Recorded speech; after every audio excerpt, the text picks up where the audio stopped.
You're live right now. Yes. So, hello everyone. Good evening. This is Vishala. I'm founder director of Identity, and we are into destination marketing and branding.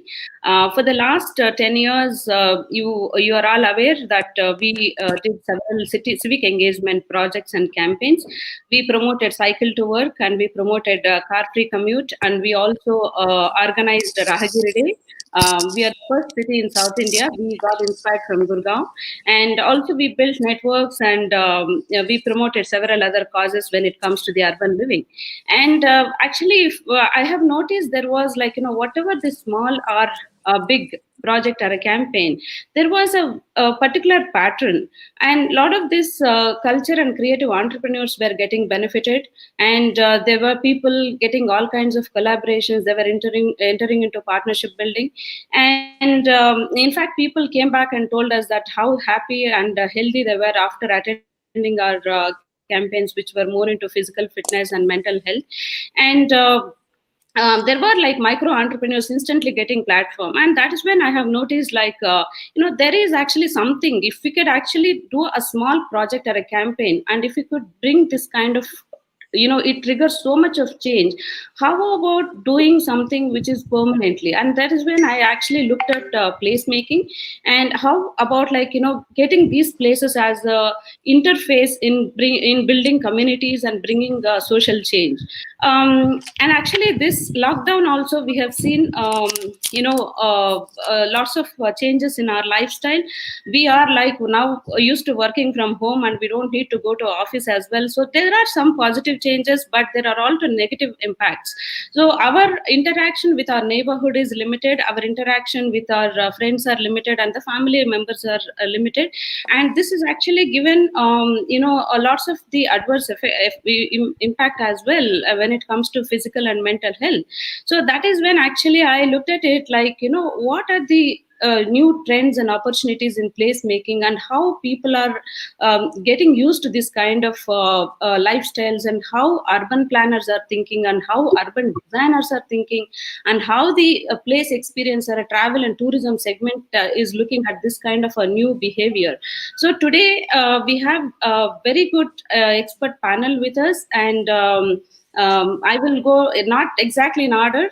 We have actually very good diverse combination. We have Mr. Mahip Singh Tapar, an urban planner, and we have Melina. She is a place design expert, and we have Shobha Mohan, who is into travel and promoting conscious travel and sustainable development. So I would actually, I don't take much time. I would this will be more of an interactive session, and we have our partners. Placemaking India as one of our partner, and ISOCARP is our knowledge partner. In fact, Melina is the board member of ISOCARP, and this we will make it very interactive and engaging. If you have any questions in between, please feel free to comment on our social media channel, so that we will pick up these questions and I'll ask our experts. So without wasting much time, I would let Mr. Mahip Singh Thapar to speak.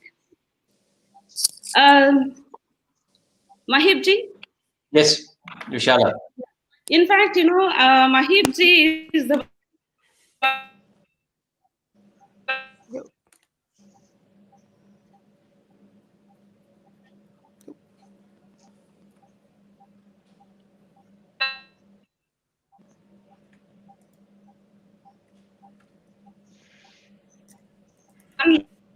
one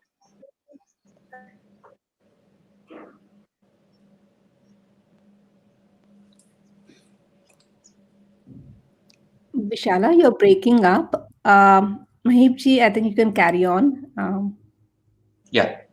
Is this Sarada? Can you get my presentation on the screen, please? Or would you like me to share it?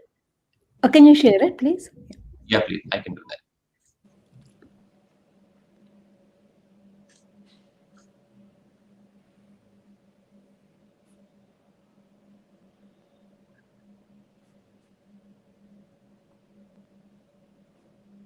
Can you see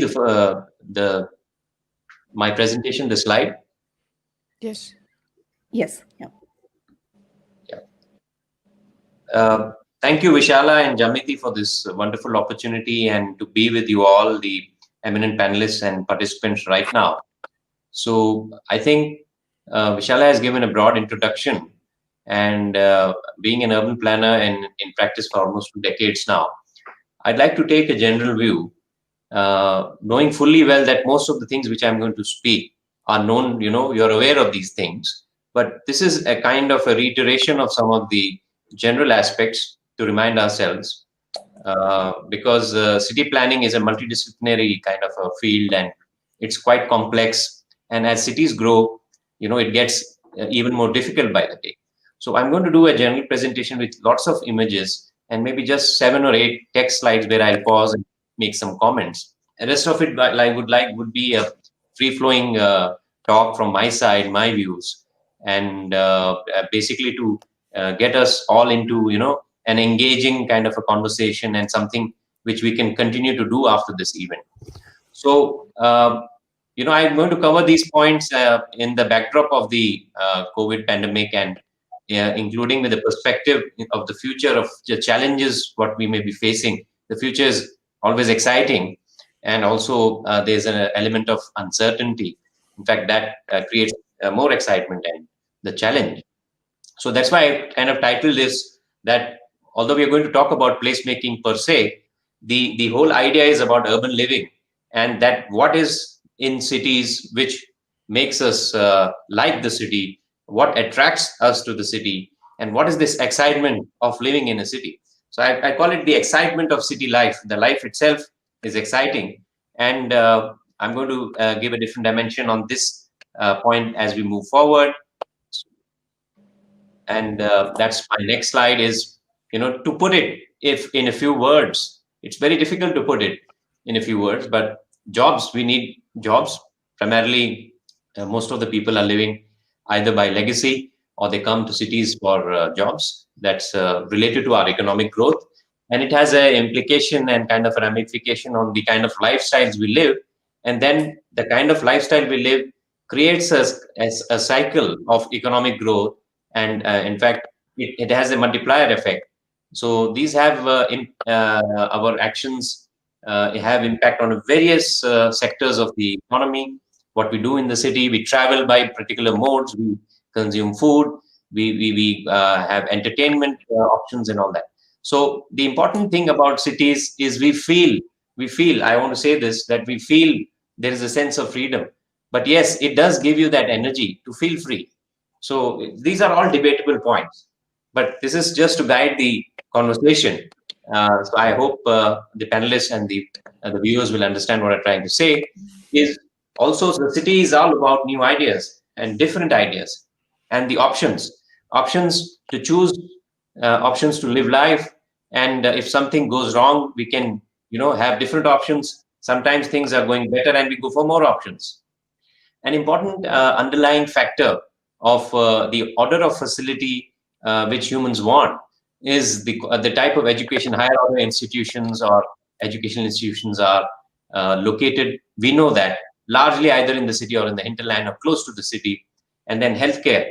So we can argue about this and debate that if people living outside cities or in rural areas are healthier or not, especially in this kind of a pandemic background. And then, does city living actually make us healthier, or we are prone and vulnerable to bad health? But then we have options. Again, going back to the caption I told, options of availing a particular healthcare facility because it's a higher order, maybe we can say at a tertiary level service, which we find only in cities. Cities are also about lights. It's about color, and you know what? It's what we are talking about. That it's about life and vitality. So let's go through these images quickly. I just don't want to promote a particular city, or it's a kind of form or an imagery which I would like to highlight. We think cities is about buildings. Yes, it's about big buildings, tall buildings, more buildings. Now, whether they're orderly or chaotic or dense, or there's order in chaos, we can have a discussion on that. They have great views. We take a flight, or anybody who can do that, we look at cities from the top, they attract us. They create this sense of the scale and the complexity and the beauty, and their interesting edges with the water, or transportation lines or big structures. This is something which skylines which attract us to cities. Cities are also about people and traffic. I will get back to people later on, because I'm talking about people from the congestion point of view. Look at the cities. The bigger the city, the bigger the problems, and we say, "Wow, this is big, a big problem." Big problems, big cities. I think they go together. But yes, traffic and vehicles. That's what we look at. There's a very interesting thing we'll think about cities, and as planners and architects or urban designers, we always talk about what is built and what is not built. So there is an ongoing parallel discussion on whether the nature should be in cities or the city should be built in nature. But wherever human beings have been able to balance it with open space and built and unbuilt kind of a relationship, it creates a great environment and a great feeling. So there is a relationship which is empirically studied and then practiced as a form of theory, or the methodology of planning and architecture and urban design is about built and unbuilt. So then we know, coming specifically to the topic we are going to discuss today, is that if there are spaces, then we can make them places. So that's where the difference comes. That once we have spaces, we can bring in the energy and the vitality, and people and activities, they make it a place. So this is a relationship between the building and the space and the activity and humans. And then we know that what attracts us is big monuments, big structures, and if there is this particular kind of space around it, why people would like to go to lakefronts or large monuments, large parks. So just to give an imagery, this is the city of Hyderabad. It's a big market around it. Of course, lots of things going on there. But then they create this sense of, I would say, they captivate our imagination with the light, the color, and the people. And then this is how they coexist. The human activity, the vehicular movement, the large spaces, and then cities which are fortunate to have enough to have a waterfront or a lake like in Hyderabad or Bhopal and a couple of other cities in India. So they create this extra sense. They give a different dimension, a character to the city. Cities are also about people. And as we move forward, we know that every day the populations in the cities are increasing. So people are, people are there for the city and the city is there for the people. And then there are all kinds of people in different age groups or different economic classes, different social classes, different abilities. It's what kind of makes it interesting. What more shopping interesting, retail or wholesale or whatever, people would like to go out, they want to eat out, they kind of enjoy the experience. So I think we have experienced experts who will speak more about it. A traditional Indian market, which is a planned market, which is a concrete brick and mortar shops. And again, we have kind of tarpaulin sheds, temporary structures. Many of you would recognize the market. This is fruit and vegetable market. And then there is an interesting space between them where people walk and then they buy. So that experience of shopping is very important part of our life. This is a different part of the world. Look at the population, the color, and yes, it looks chaotic, but we can discuss about that. Streets play an important role. All of you have experience of working on streets and how important the streets are in the planning kind of a philosophy. But the streets, we have multiple uses of the streets, and what more than this wonderful picture where we have vehicles, pedestrians, and a cricket match going on, right in the middle of the road. So we had to pause here that cities are exciting, no doubt. Cities are very, very exciting. And then we know the challenges, because with the good, the bad exists too. And we see it every day, we experience it. There are a lot of challenges at the global level. We know that the total urban area, although it may be limited, but the kind of population it holds is immense. And the cities do generate the kind of economic growth which human beings aspire as a community or a species or a civilization. But then, yes, the cities also consume so much energy. They emit such a huge quantum of greenhouse gases and also the solid waste. So it's a very important thing to plan for our cities in the future, knowing as much as possible the kind of implications it's going to have on our lives, on the natural environment, and of course the management context. So I'm going to kind of just comment quickly on this, because this slides are available with the organizers and Jamiti, and it's open for you to read and discuss and give a feedback, comment, whatever you feel like. So it's not a definitive statement, but we know that there is a socioeconomic reality. While we talk of cities, there is a purely rural area, is a large population living in a country like India, and also a population in transition, and also a population which lives in the periphery of the cities, which we call the peri-urban or the fringe or the hinterlands of the cities. So what do we focus on? And it's a dynamic thing. It's happening every time, every day, every moment. This change, I mean. We know in India that most of the Indian states have one big city and then the next city is much smaller in size and population. We call that as a primate city concept or empirical kind of a reality. And then it keeps attracting more and more people. So a quick comment from my side would be to raise a question and also give a kind of suggestion, but open to discussion, that we need to think at a regional level and the tier 2 and 3 cities. So I'm not saying that I'm the only one talking about it. Governments are thinking about it. They're doing things about it, but the rate at which things are happening, we need to give it a little more focus and emphasis. Coming to an important aspect which we have been discussing, especially after the pandemic, most kind of talked of subject is the quality of life. As pollution was the kind of a larger problem, and then open space availability, and finally healthy living. That are we really healthy, which includes our physical and mental health. So the kind of physical the dimension to our discussion is that do we have, I mean, kind of first provide the kind of spaces, whether it's open green lung spaces we call them, or just forested areas to produce oxygen. Then the cultural spaces are important where people interact. There is cultural activity. It helps us from a psychological perspective. And then yes, outdoor recreation spaces. So the action plan, I think it's about quality of life through some defined parameters. It has to be a kind of a matrix, and it's not easy, and it has to have a metric or measurement, and then it has to be a multidisciplinary and integrated approach. So we know that what is not visible, a large part of is the water supply and sewage and the stormwater drain, which probably goes underground. Or but this is an important aspect which impacts our quality of life. There's too much congestion, not just on the streets and the road because of the vehicle and the people, but also there's too much congestion is leading to a lot of pressure on the basic amenities which make our life better. Let us not forget that these are things which are not visible: water, sewage, stormwater, solid waste, and power. The important point I'd like to kind of close my the text slides, maybe another one after that or two more. But the important point is of closure for me would be to talk of how we are going to manage the cities and the regions around it. We know that there are legal aspects and legal dimensions which will take a lot more time for us to discuss, and definitely not in this session, because we are trying to highlight and throw out some important messages.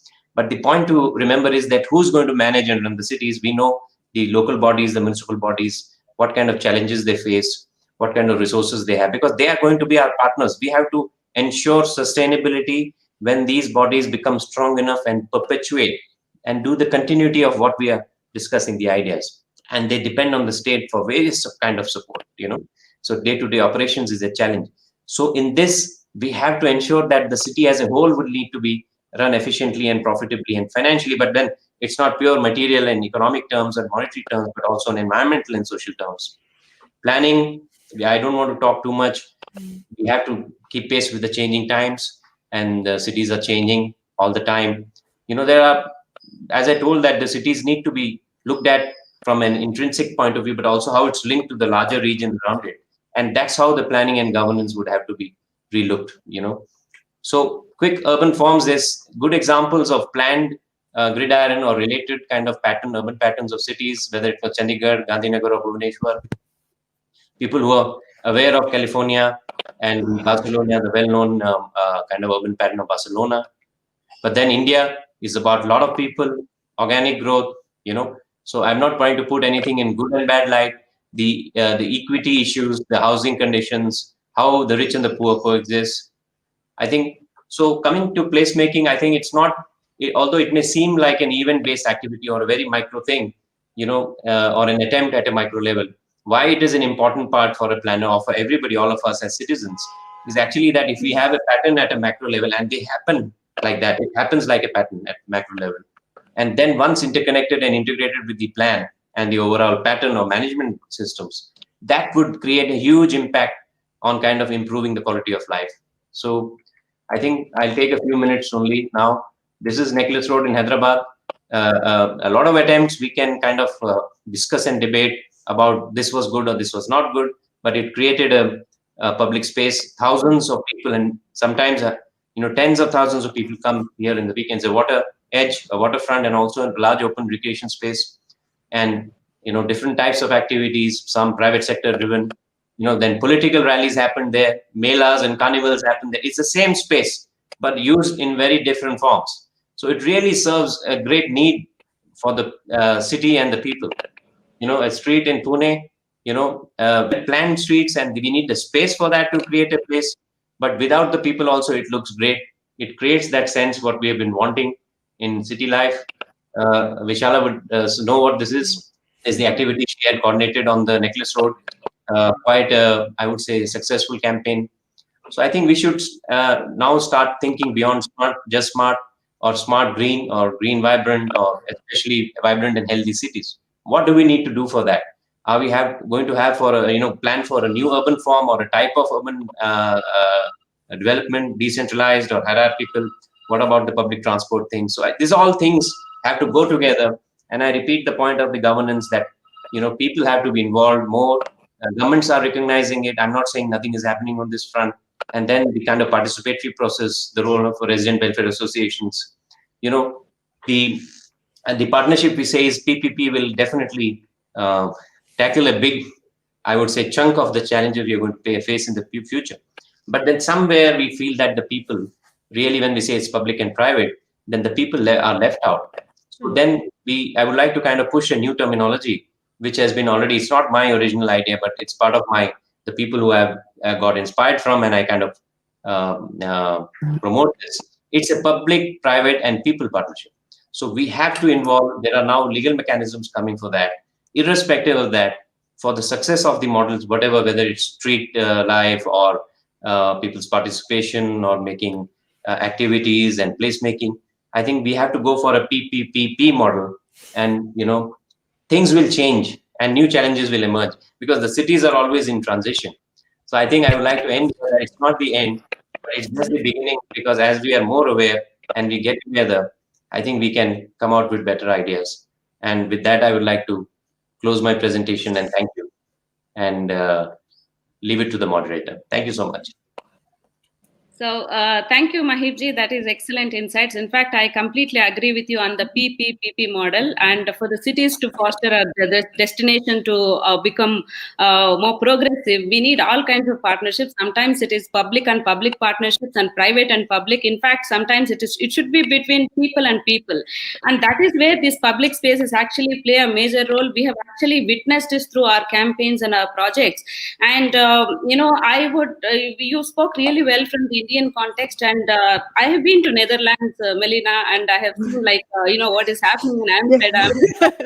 How great the experience of cycling and walking in the Amsterdam squares. And I've been to Rotterdam as well. In fact, last week I wrote a post about Rotterdam experience. So how do you see placemaking? In fact, UK is going through the lockdown again, and there are a lot of issues happening. And how do you see the placemaking as an approach, an agent of change, in bringing people to normal life? So how do you see that? Can you share some insights? Yeah, that's a good question, because the presentation I have prepared for this webinar, the Placemaking as Agent of Urban Change, I already showed it like a month ago. And between then and now, so many things happened with the lockdown and everything. So some of our ideas may look almost like, oh, this is never going to happen if we have pandemic going on. But I think let me maybe share the screen and go through the presentation, because the first part of the presentation is about Rotterdam, and I will just fill you in on some of those details, how it is going on with lockdown and public space. Okay, share. Can you see the bright screen? Yes, we yes, can. you can see it. Okay. Yes. Excellent. So, okay. Let me just first very shortly reintroduce myself. You already did it, Vishala. Thank you. But again, for those outside of India, so my name is Milena Ivkovic. My background is architecture and urban planning. Since 2017, I'm a member of the board of the directors of ISOCARP, which is International Society of City and Regional Planners, and it's based here in the Netherlands. Um, I'm originally born in Belgrade, in Serbia, in East Europe. I came to the Netherlands some 20 years ago. And together with Stefan Nikolic, I have my own office, Block 74, where we are looking to unify people, places, and technologies. So my specialty is public space design and public participation. And I'm also leader in the Placemaking Europe network. And within the Placemaking Europe network, I'm also sub-leading the Placemaking Tooltest Day crew. So this is the image from Rotterdam. It's a city where I live. It's the city where my practice is. And if we talk about placemaking, first of all, there are a lot of definitions. But I think that one of the best definitions, or let's say missions, to describe placemaking and its aim is that the mark of a great city is not how it treats its special places, but it's also how it treats its ordinary ones. So that's very important. As we saw in the previous presentation, urban life develops around ordinary, everyday places, and we really need to take good care of them. If we talk about the method, we could say that placemaking is actually building upon existing spatial assets of the city, whether it's a street or a square. And placemaking is using creative capacities and different design tools to improve everyday life. So this is just my own quote. That's what I said, anonymous placemaker underneath. I think that we as designers and professional planners have to deploy all kind of tools to make actually the life in city easier, enjoyable, and also more excited, as we have already heard. I have been engaged with public space design more than 10 years, 15 years, and with placemaking maybe in the last 4 or 5 years.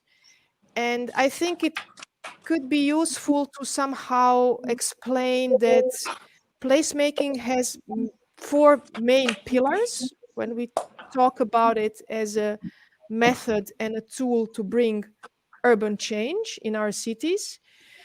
How can placemaking contribute to change is it stimulates social empowerment. It contributes to climate adaptation. That's something that it's very valuable and that will become even more valuable in the future. Placemaking is also part of the area development.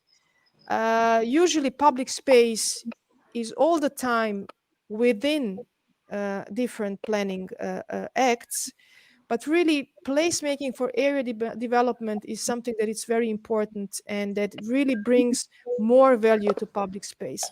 And finally, placemaking is experimental method.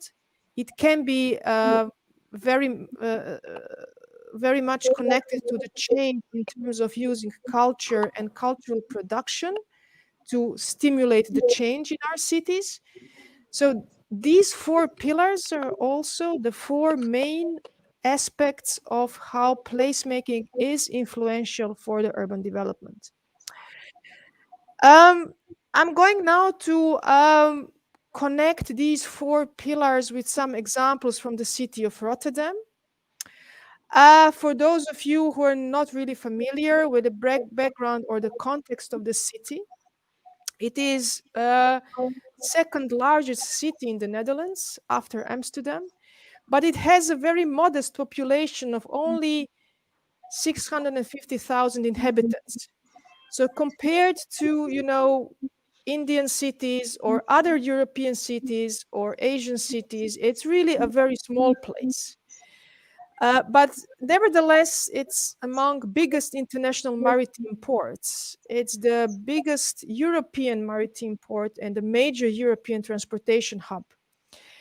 So there is a lot of industrial activities.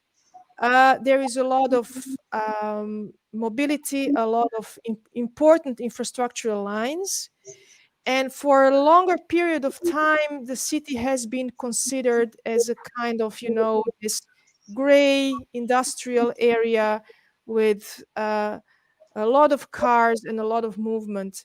And since last 15, 20 years, city has really reinvented itself by investing more in public space and investing more in the quality of life of the of public spaces. Um, Placemaking as social empowerment in the city of Rotterdam has always been a very important, let's say, activity.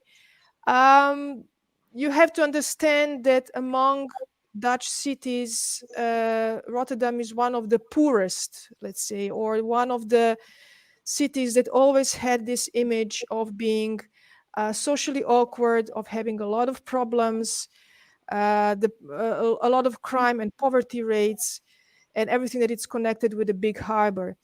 But in the last decades, we have seen this change in how people are committed to their own neighborhoods and to their own streets and places where they live.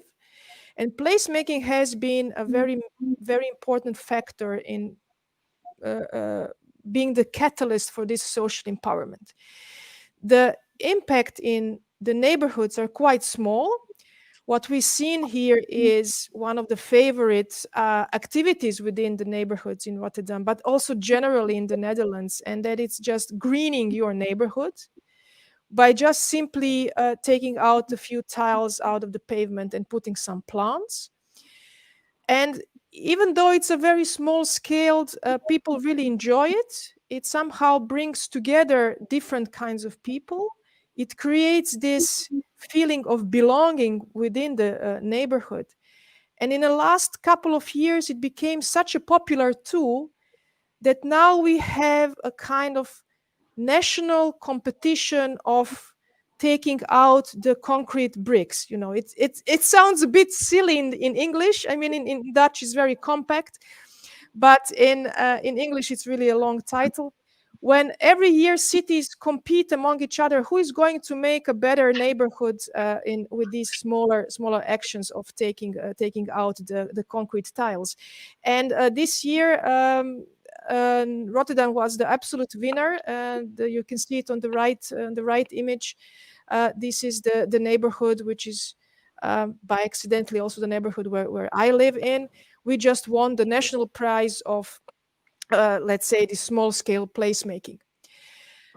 On some bigger scale, placemaking has also been now adopted more or less as the general value of public spaces in the whole city.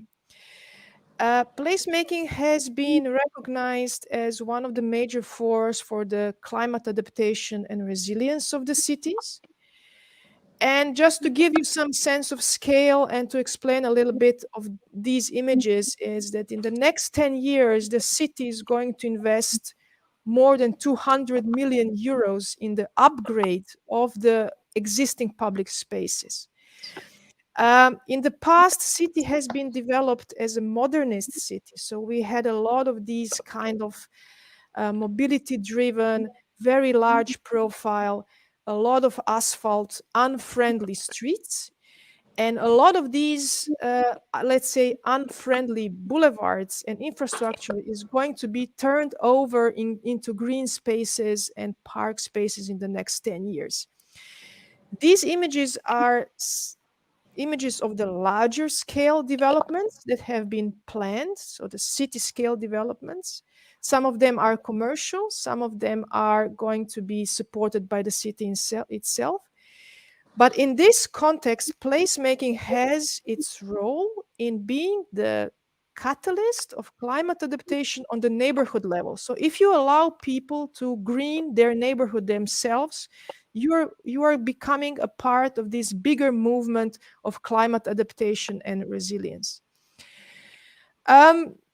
Third pillar of placemaking as agent of change for area development. This is one of my favorite illustrations of the power of good public space in area development.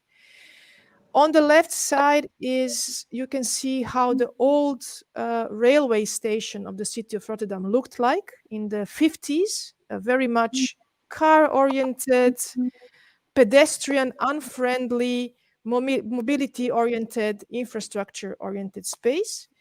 And on the right side, you can see how the space has been transformed into this pedestrian friendly, walkability friendly, and a nature friendly area. I remember how the city looked like with this image on the left. I really hated having to take the train because it was difficult to come to the station. It was in the evening, it was an unsafe area.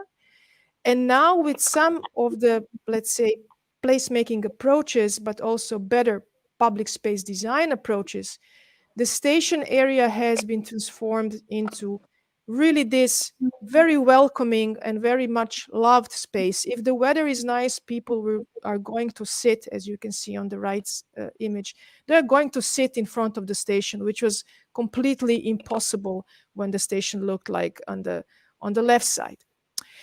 The final pillar, the placemaking as experiments, we have seen with what happened this year with the lockdown. We have seen that some of the experimental placemaking methods, like converting parking lots into little parklets or organizing parking days when these parking lots were transformed into the micro artistic areas, we have seen that those smaller experiments and those cultural experimentations suddenly became the main thing this year, right? Because during the lockdowns, it was almost impossible to keep the distance the way it was before the lockdowns. So, in order to kind of create environment to still have people on the streets, respect the physical distance, but also allow all the shop owners and the restaurant owners to still have some kind of audience and clients coming by. These cultural experiments, which have been undertaken 5 6 years ago, are suddenly deployed on a very much larger scale in the city of Rotterdam. So it's very important to use placemaking as experimental tool, as cultural tool, because then some of those temporary or event-driven activities can become much more important and incremental at one point of the time. Um, in my second part of this presentation, I'm going to look a bit deeper into the, let's say, theory of placemaking and the practice of placemaking. The theory of the placemaking at ISOCARP, the International Society of City and Regional Planners. For those who are not familiar with ISOCARP, we organize each year a World Planning Congress. In 2019, we organized our 55th World Planning Congress in Jakarta, in Indonesia, with the topic Beyond the Metropolis. And among different sessions, we had a lot of sessions which are, or let's say a lot of session contributions, which are referring to placemaking as a phenomenon, as a method, as a scientific experience, as a scientific approach, as a practical approach, as a capacity building approach. So we had this variety of all different kind of papers treating the subject of public space and placemaking. Across the context during the Congress in 2019, we had the most contributions dealing with placemaking and issues of placemaking from the Middle East, from Southeast Europe and Southeast Asia. I'm going to give you just a very short overview on of those papers and case and examples, and I will connect them to the 4 pillars of placemaking I was talking about before. So from the examples we saw at that Congress coming from the Middle East and from the Gulf states, we have seen that placemaking has been seen as incremental for social empowerment, but also very important for the area development, especially when public space needs to be transformed into a space that is inclusive, that uh, allows cities to be open for everyone, to accommodate different social groups, and to emphasize the social cohesion. Another important another important context characteristic of placemaking in this area, in this particular part of the world, is that in the Middle East and in the Gulf, especially, the cities are starting to give more value on the less and small rather than just on the skyline. So we see this trend saying the street line is just as important as the skyline. So that's how this how placemaking is shaping cities in this particular part of the world. Um, in the Southeast Europe, um, placemaking is taking more shape into social empowerment and experiments, especially in the countries of the East Europe, which are experiencing the post-socialist city making, let's say, or the post-socialist transformation, when a certain model of how the cities have been made is not viable anymore and has left a lot of unused and disadvantaged, unattractive public spaces, especially in the suburbs in the Eastern European cities. Those places are now using the method of placemaking to kind of give a rise of the up initiatives, allowing people living in those neighborhoods to enjoy public spaces through experimentation and a small, usually artistic interventions in that space. So it's a kind of bringing value to those forgotten suburbs and to those unattractive public spaces in the post-socialist areas. Finally, one of the examples we have seen at the Congress in Jakarta from Southeast Asia is, of course, the role of placemaking for the community building, but also for climate adaptations. This project was really very valuable for all of us to see and share, and that is showing how better public space design can bring safer access to schools. So again, it's really very much about improving the everyday life of citizens, the everyday roots, the everyday functions of citizens.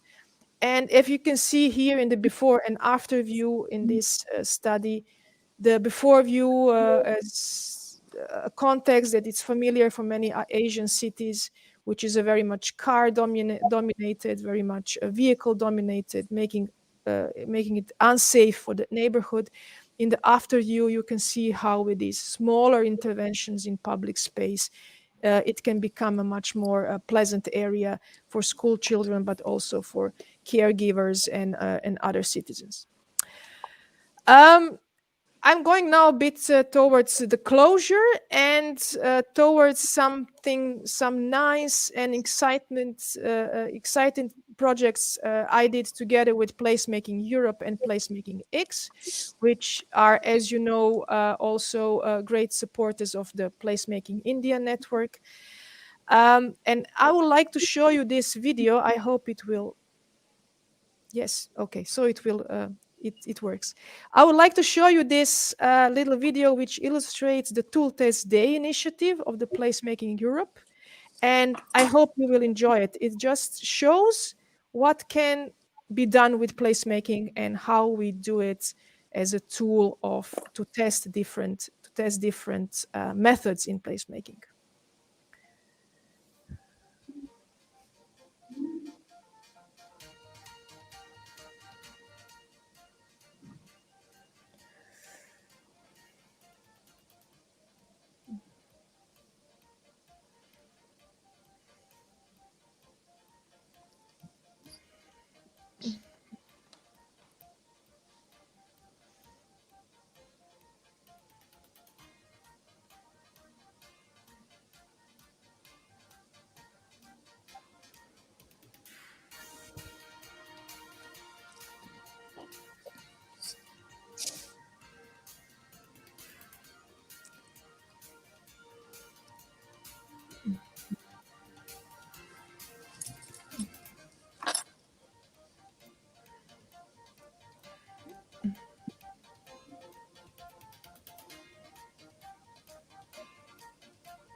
Okay, so that was a little overview of what we did this year within the Tool Test Day and Placemaking Europe. And finally, what is going to happen in 2021? I have no idea how the placemaking movement will act in 2021. But I think what we have a big task ahead of us, and that's actually returning the trust in public space. It's one of the formulations of Placemaking India. Already in the beginning of this year, we have found this sentence of bringing back the trust in public space as a task that it's definitely in front of all of us. And next to the bringing trust in public space, it's also looking into how can we make placemaking part of the conversations around urban and public space policy and urban climate adaptation, as well as a disaster reduction and recovery. I think those are the topics we will be dealing with, not only next year, but also in the years ahead. And I'm happy to be part of different think tanks around the placemaking methods within ISOCARP, within my own practice, but also within Placemaking India and Placemaking Europe. And with this, I would like to thank you for your attention, and I'm looking forward to the questions and the discussions. Thank you, Melina. I'll come back to you with the questions at the end of this conversation. Yes. And actually, when you were speaking, I remembered there is a saying: if you want to change the mindscape of the people, change their landscape. So I'm sure that Yes, very well. definitely. The Europe is very established in culture tourism as well and placemaking concepts. In fact, we have a lot to learn.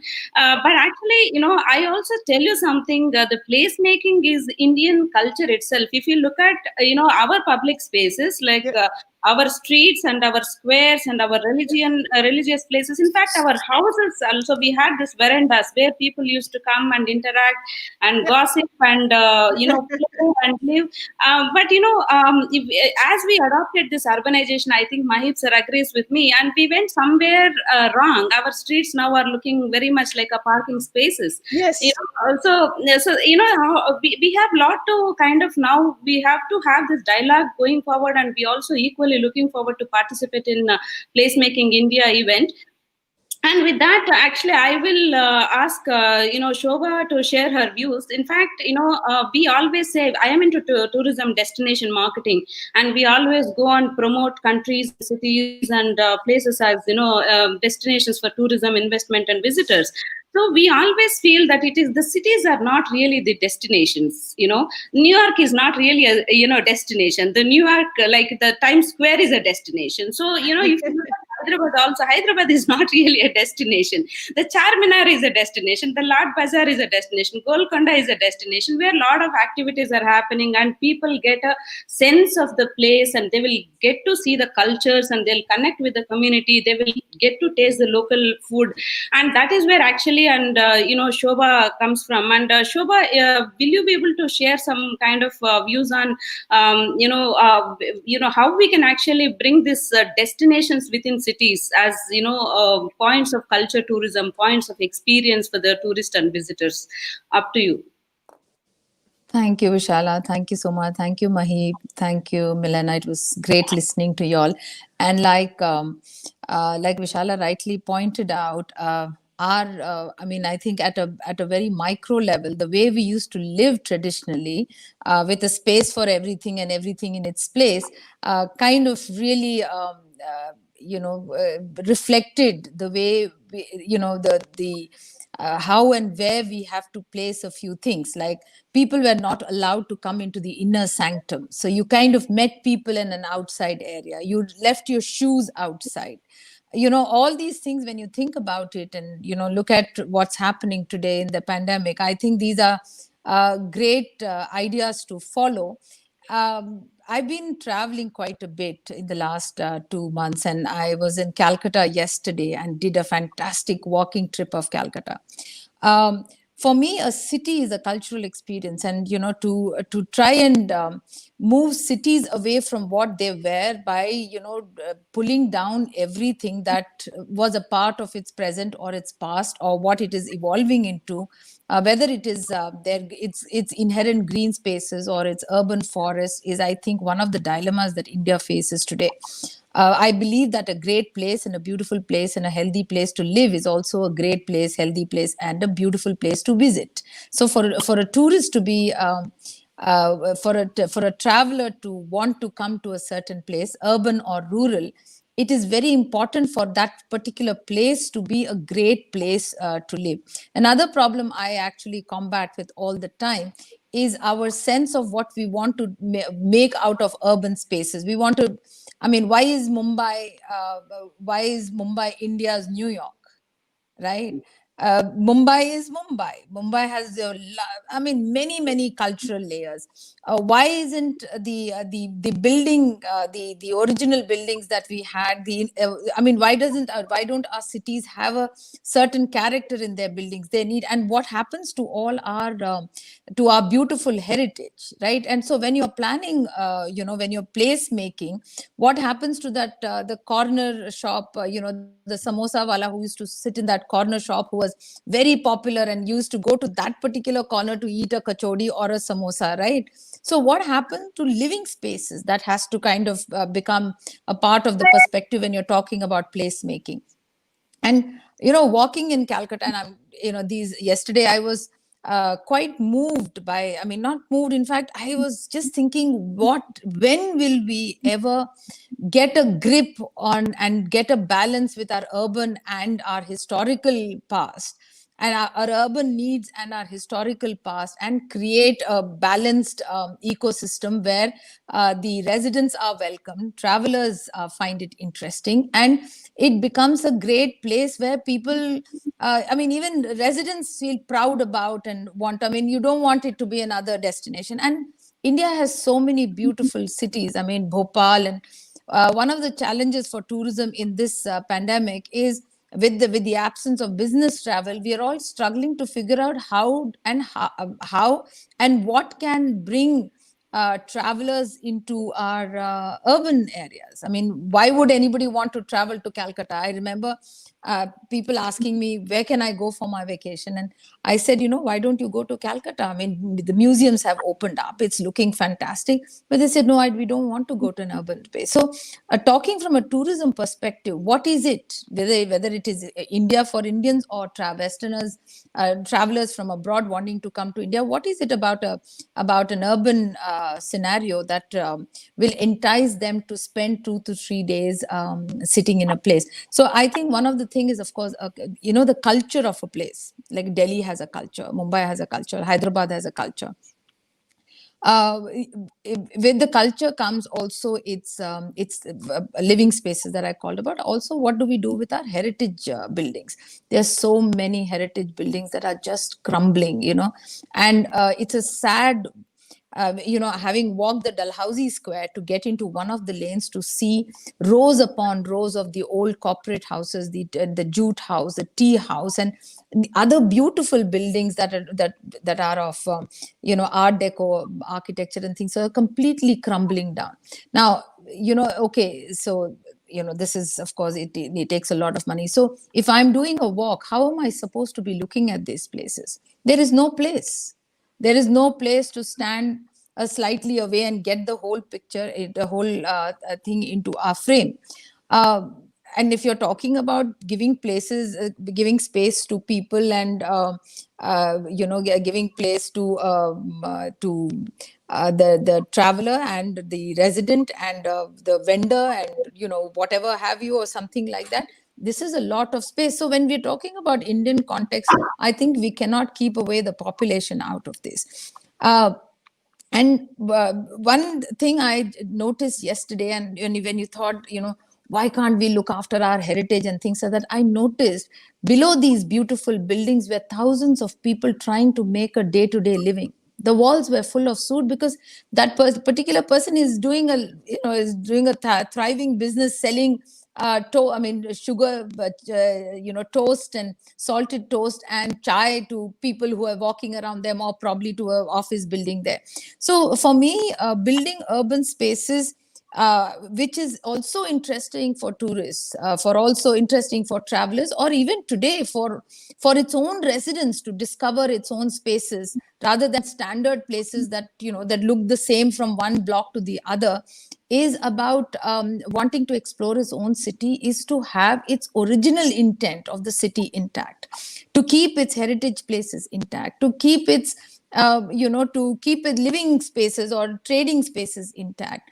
That is how it becomes interesting for a person to do. I mean, so if a particular area like the Bow Bazaar or the Lal Bazaar, where these places were very, very were very popular for certain things. You went to eat chaat at one particular place, and so how do you bring that language back into a situation that is not only attractive for travelers as well as for tourists? The other thing I struggle with is what are we doing with our green spaces? There are so many green spaces and the original development plan for Delhi, and I'm not even going to go into the government spaces or into Lutyens Delhi. I'm talking about the planning that DDA had made.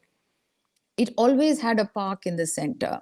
It also had a little bit of there was the panwala, or there was the person who used to do your iron. He was called the istriwala. So these were the urban spaces, also accounted for everyday for everyday workplaces for people who kind of provided their services to the offices. So these places we are losing. In fact, when we moved to Gurgaon, one of the things that really bothered me, that my children were completely unfettered by the rest of their this thing, because if they left one block, they were in a place where nobody knew anything.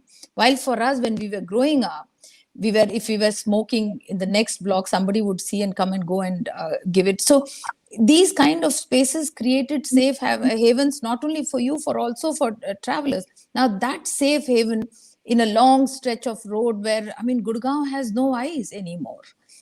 So for a tourist, or even for somebody wanting to do staying in a hotel, wants to go for a run, for a long stretch, there is nobody, there's no one in sight. Right, it's a very scary thing. So for an urban space to also become a safe space for a tourist, I believe it should keep its heritage identity intact. It should keep its cultural identity intact in terms of old spaces that can be repurposed into, say, museums or performance halls and things like that.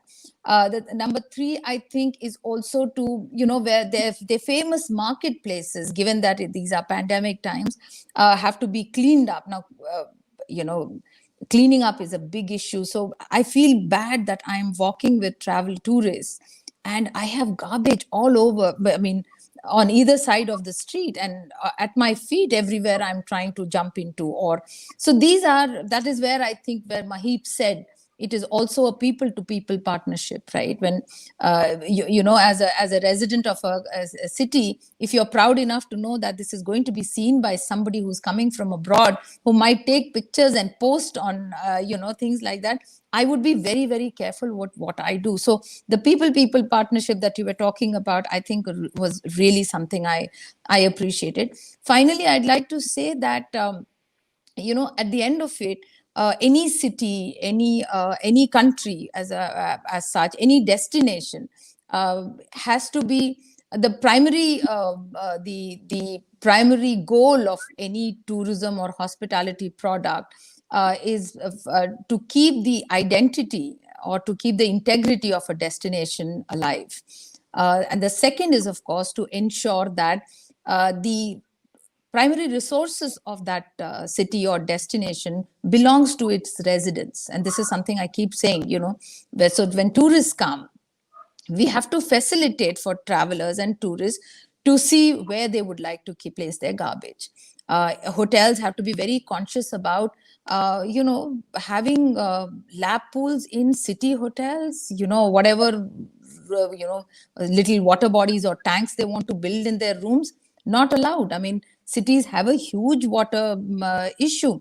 Electricity, I mean, it has to become mandatory for when you're talking about placemaking and perspectives, and if you want tourism to be included in it, I think the planning also has to include the primary facilities that a resident is the right of a resident rather than the privilege for a tourist. I think we lose that perspective from time to time when we try and place the tourists' needs over the residents' needs. And like I said in the beginning, a good place, a beautiful place, a healthy place to stay and live is a beautiful place for travelers and tourists to travel to. Excellent, Shobha. In fact, I completely agree with you on the tourist experience is actually a resident experience. What we experience in cities, that is exactly what our visitors also and tourists also they experience. And, I'll go back to Mahip sir. And before that, actually, I would like to say one thing. You spoke about the public participation. And in fact, Mahip sir also said that in the planning, we need to involve citizens because they are very important stakeholders. But you know what I have seen, I have in fact, I have seen in one of the newspaper when there was one of the VVIP coming to the city of Hyderabad, and they gave a full page ad in the front page, and the next day there was a Hyderabad master planning and call for civic engagement, and that advertisement was not even seen, and that was somewhere in the corner, as if that government didn't want anybody to come in and tell what they want. And citizens definitely want the public spaces to be more accessible, safe, inclusive, and original, hygienic, green, and we have to remind their identity. Like, why do you want New York, Hyderabad to be New York? Hyderabad is Hyderabad. And why do we want anything else? We want a better Hyderabad or a better Amsterdam or a better Rotterdam. So we have to improve on our own cultures and our own this thing. So going back to Mahip sir in the urban planning, because planners play a very important role from the top down approach. How do you what do you think, like ways to increase the public participation? Like, how do you collect what exactly the citizens and residents want? Do they need more and more flyovers? Do they need more and more civic infrastructure, or do they need more parks and streets? So how do you actually map their intentions and intent in the city? So can you please share some views on that? And also, like, not only government, I'm sure that you are working with a lot of private large scale development as well, and we have seen this man-made cities and large scale, like 400 acres or 500 acres development. So how it is different from the public space planning to the private space planning? What is happening there? Like, you can share some views about that.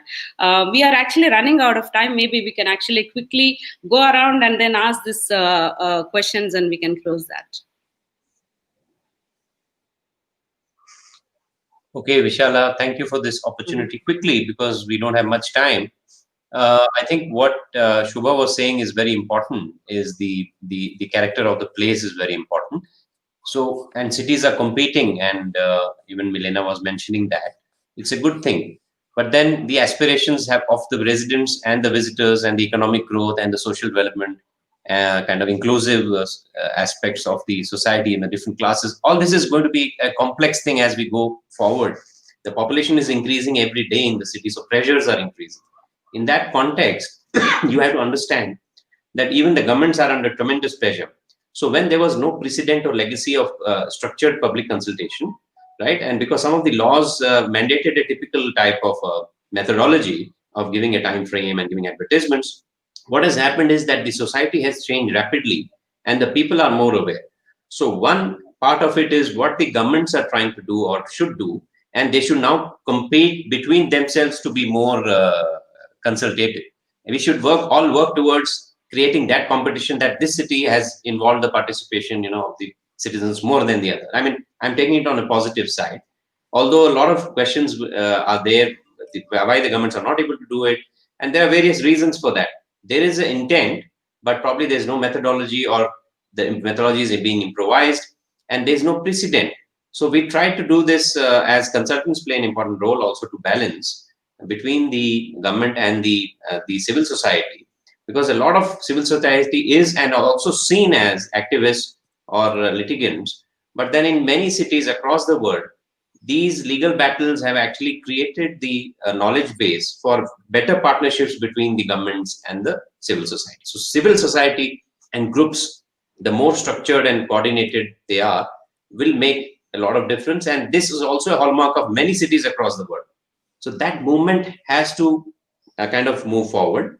So I mentioned about Shobha's comment, then about government's participation using these methodologies. So I would like to kind of not take much of the time, although you asked many questions. If I miss out, you can ask me again. That the kind of participation requires much more structuring, and kind of a communication is going to be a major skill and art, how to do that. And then I can tell you that initially, 20 years ago, the groups which were seen as litigants by the government are now in Hyderabad, some of them, not all, are partners, especially in the urban greening program, and the role of resident welfare associations. So there is a lot of one a legal side to all this, a social structuring side to all this. But I feel that we need to work, all of us, we need to work a lot more to make this happen. Imagine cities of 10 million and more as we grow.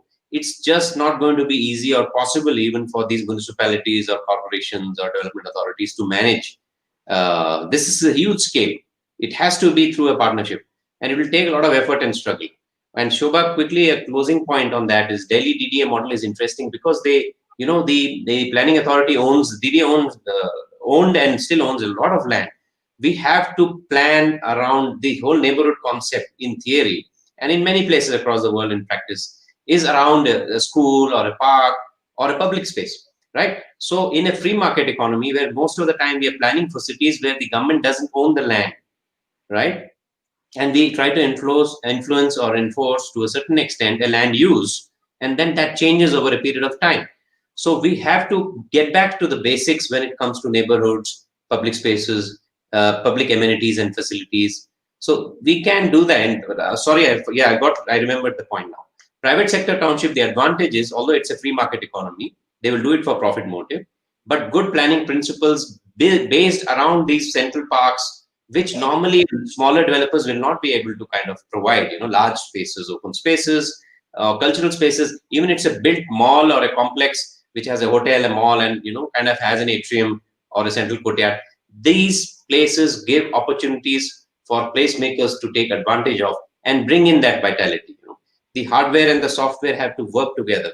So opportunities are there. I would say that we need to work more and discuss more on this. Thank you.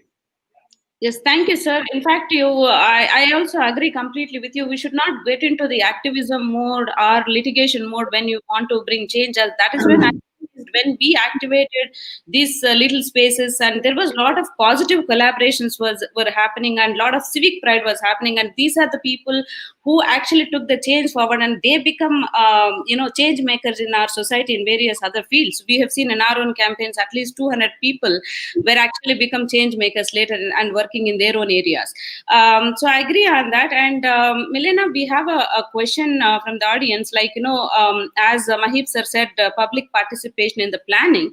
But I would like to ask you, like after designing the space, like design everywhere it looks good and every place looks good. In fact, we are also, our places also are really now looking beautiful. But how do you make sure that the place is more lively and vibrant, and how do you increase public participation? Is there any thoughts on that? Yeah. Yes, I will give again some thoughts about from the experiences of Placemaking Europe, which is doing a lot in this area of how do you activate the public space even when it's well designed and just there. How do you really bring life? And one of the most important measures, or let's say most important findings, it's what happens on the eye level, right? What happens on this first perception level of where the people move around, or how the square has been built.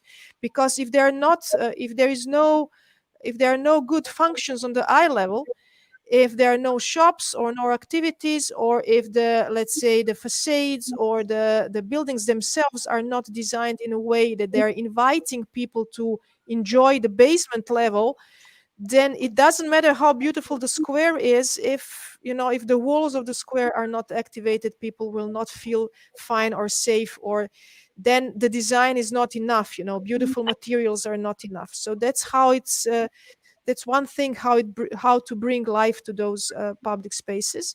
And of course, as if there is a mix of functions, but if there is a mix of uses, but if there is also a mix of users, so different users groups are also very important. And just to go a little bit back to what Shoba was telling us about the, let's say, the role of the tourism and public space in everyday life.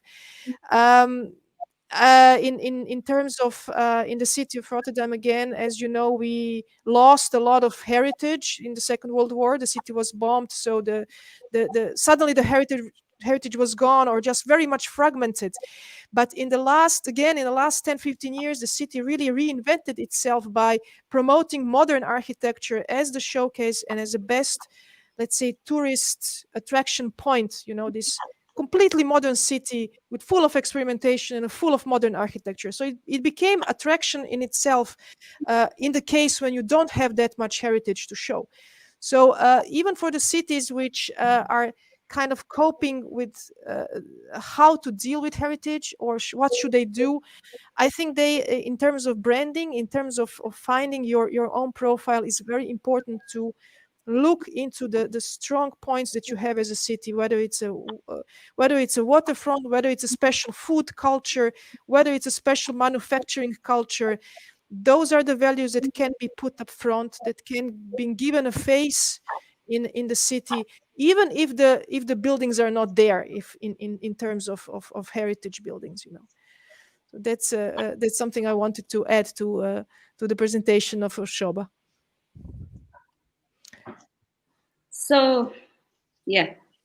Sorry, I've seen that some of the heritage buildings, like I said, in Calcutta, the Metcalfe Hall is now a great representation of the city of Calcutta, of its inspirations, its books, its filmmakers,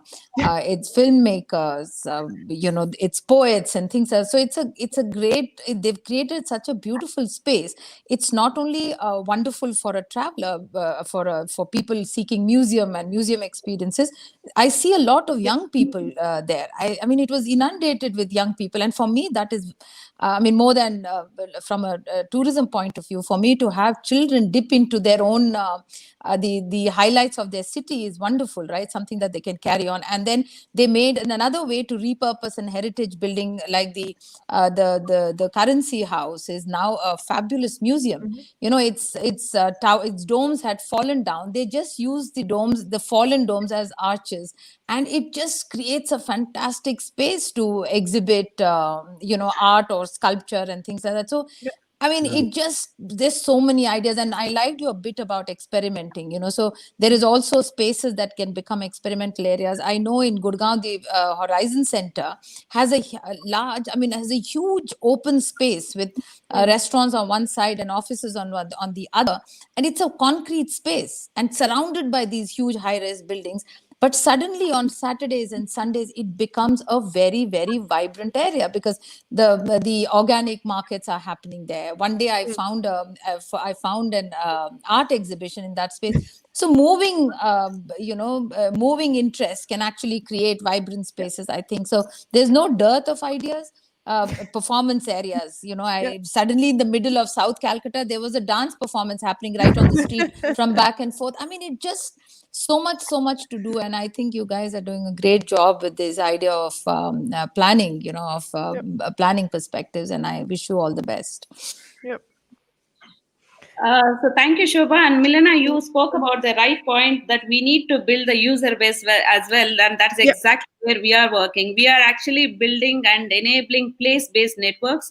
And our members are culture and creative entrepreneurs. And we are actually educating and creating awareness among them of the need of activating these public spaces and privately owned public spaces. As Shobha rightly said, Horizon Center is a privately owned public space. So there is actually a lot of scope and, there is no limitations of doing culture markets or flea markets or, performances. But when we have to do this in a public space, that is when the challenge comes. You need to apply for permission. You don't know, it is not in our control, right? So that is where actually we need to come up with more of a strategic place programming, and we need to enable place-based networks so that these people will be more aware of how to use these public spaces, which are actually beautifully designed by designers like you, and beautifully planned by people like Mahib ji and the government as well. So with that, we are actually coming to the conclusion of this dialogue, and thank you so much for joining. It means a lot. This is our first dialogue, and we want to do more and more dialogues. This is from more of like understanding what's happening all over the world and in the Indian context. And next dialogues will be more of about the technologies in public spaces, and how do we create the programs in public spaces, and so on and so forth. I want you to also to share some of the topics what we can be discussed for the further dialogues. And is there anything that you would like to share, Sir Mahib sir, as a closing statement for this dialogue?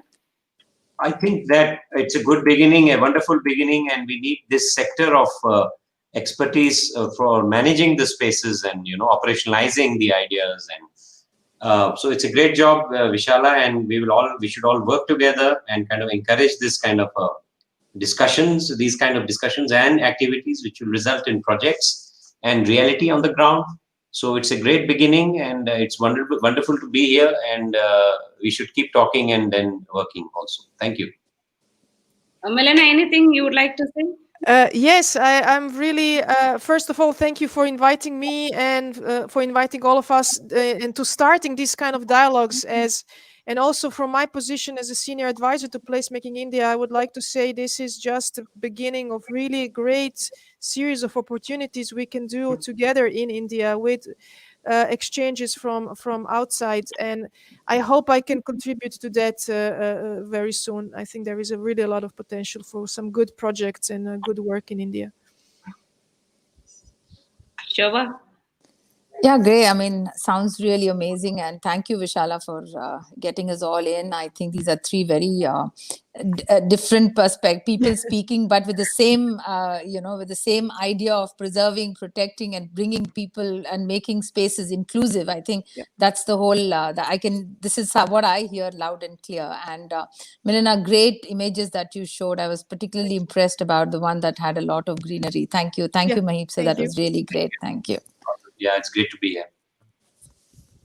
So thank you everyone once again for all the attendees and Placemaking India, Vinita and my colleagues Dimple and Sharada, who worked really hard behind this session. And thank you audience. And this link is available on our YouTube channels and our Facebook. And we will also be coming up with more and more sessions. And keep in touch with us. And thank you so much for your participation. Thank you. Thank you, Vishala. Thank you, everyone. Bye. Everyone. Bye-bye.